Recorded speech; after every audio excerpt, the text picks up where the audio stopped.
আজকে যুগের পর যুগের মায়েদের নিয়ে স্পেশাল কিছু মায়েদের নিয়ে কিছু কথা বলতে চাই, যেগুলো শুনতে একটু তিতা শোনাবে কিন্তু কথা সত্য। বেশিরভাগ বাচ্চাই দেখবেন তার নানার বাড়ির বেশি পছন্দ করে তার দাদার বাড়ির থেকে। এটার একটা অনেক বড় হাত আছে তার মায়ের। দাদার বাড়ির যে নেগেটিভ ব্যাপারগুলো আছে, প্রত্যেকটা ফ্যামিলির নেগেটিভ সাইড থেকে যেই নেগেটিভ ব্যাপারগুলো আছে সেগুলো সে ছোটোবেলা থেকেই তার বাচ্চার সামনে আলাপ করতে থাকে। কখনো কখনো তার স্বামীর সাথে তার বাচ্চার সামনে এই ব্যাপারগুলো নিয়ে ঝগড়া কথা কাটাকাটি করে। ফোনে তার আত্মীয় স্বজন বন্ধু বান্ধবদের সাথে সেই ব্যাপারগুলো নিয়ে আলোচনা করে।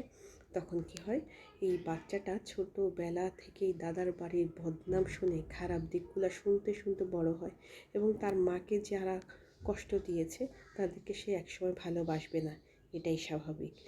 এখন ব্যাপারটা হচ্ছে, নানার বাড়ির সমস্যা কি নেই? আছে, কিন্তু সেই সমস্যাগুলো সে কখনোই শুনতে পায় না, কারণ মা তো কখনো নিজের বাড়ির খারাপ দিকগুলো নেগেটিভ সাইডগুলো তার বাচ্চার সাথেও শেয়ার করে না, স্বামীর সাথেও শেয়ার করে না। তো আমি এই ক্ষেত্রে বলতে চাই, মায়েরা কথা বলার সময় একটু সাবধানতা অবলম্বন করা উচিত।